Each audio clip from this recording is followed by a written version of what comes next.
لاہور پنجاب کے ضلع شیخوپورہ کے ایک ضلع فیروز والا میں ایک 11 سالہ مسیحی لڑکی یروشا مسیح کو مبینہ طور پر اس کے پڑوسی نے جعلی کاغذی کارروائی کی آڑ میں جبری شادی اور مذہب کی تبدیلی کا نشانہ بنایا۔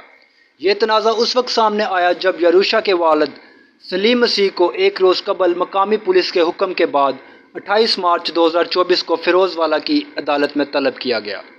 پولیس کی مداخلت ایک سابق پڑوسی عمران سرفراز کی شکایت پر مبنی تھی، جس نے نوجوان لڑکی کا شوہر ہونے کا دعویٰ کیا اور اس کے والد پر جھوٹا الزام لگایا کہ اس نے اسے غیر قانونی طور پر حراست میں رکھا ہوا ہے۔ بتایا جاتا ہے کہ عدالت پہنچنے پر سلیم مسیح نے یروشا کا برتھ سرٹیفکیٹ پیش کیا، جس میں 10 اکتوبر 2023 کو سرفراز کی طرف سے فراہم کردہ جعلی نکاح نامہ کے مقابلہ کرتے ہوئے واضح طور پر اس کی عمر 11 سال بتائی گئی۔ عدالت نے دستاویز کا جائزہ لینے کے بعد غیر قانونی حراست کی شکایت کو فوری طور پر خارج کیا۔ عمران سرفراز، ان کی والدہ، نکاح نامہ رجسٹرار اور دھوکہ دہی میں ملوث گواہوں کے خلاف مقدمہ درج کرنے کا حکم دیا گیا۔ بتایا جاتا ہے کہ اس واقعہ نے مزید پریشان کن موڑ اختیار کیا جب یروشا نے میڈیا کے سامنے یہ انکشاف کیا کہ سرفراز نے اسے شادی کے کاغذات پر دستخط کرنے کے لیے دھوکہ دیا۔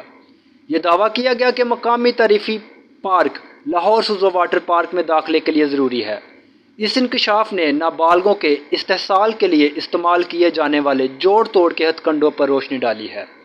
بتایا جاتا ہے کہ پنجاب کے اقلیتی امور کے وزیر رمیش سنگھ اروڑا نے اس کے بعد مداخلت کرتے ہوئے قصورواروں کے خلاف فوری کارروائی طلب کی ہے۔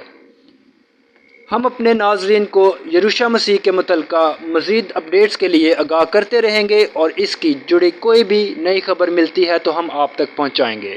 معلومات کا قابل اعتماد ذریعہ CRC، جڑے رہیے CRC کے ساتھ۔